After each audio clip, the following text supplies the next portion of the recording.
اللہم صلی علی محمد وعلی آل محمد۔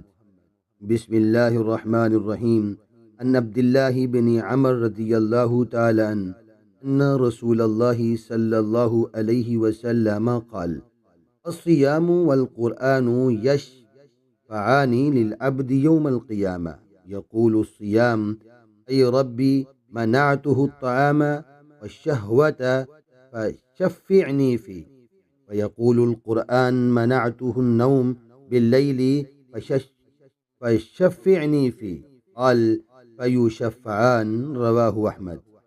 حضرت عبداللہ بن عمر رضی اللہ تعالیٰ عنہ سے روایت فرماتے ہیں رسول اللہ صلی اللہ علیہ وسلم نے فرمایا کہ روزہ اور قرآن قیامت کے دن بندے کے لیے سفارش کریں گے۔ روزہ کہے گا میرے رب، میں نے اس بندے کو کھانے پینے اور اپنی خواہشات پوری کرنے سے روکے رکھا،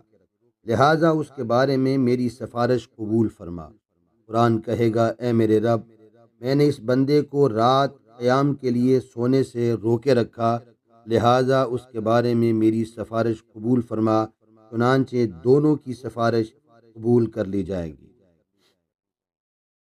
اس حدیث میں رسول اللہ صلی اللہ علیہ وسلم نے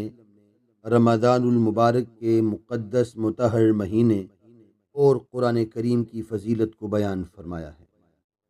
اتنے خوش قسمت وہ لوگ ہیں جو دن کو روزہ رکھتے ہیں اور رات کو اللہ کی محبت کے لیے تراویح کے اندر یا تہجد کے اندر اپنے رب کا کلام سنتے سناتے ہیں۔ اس حدیث سے ہمیں پتہ چلا کہ اللہ تعالیٰ کے ہاں یہ دو چیزیں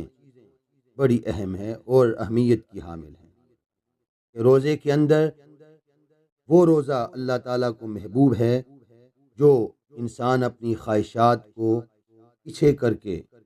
اللہ کی اطاعت میں اپنی بھوک اور پیاس کو برداشت کرے، اللہ کی محبت میں اپنی بھوک اور پیاس کو برداشت کرے، اللہ کے ہاں وہی روزہ قابل قبول ہے۔ اور دوسری بات یہ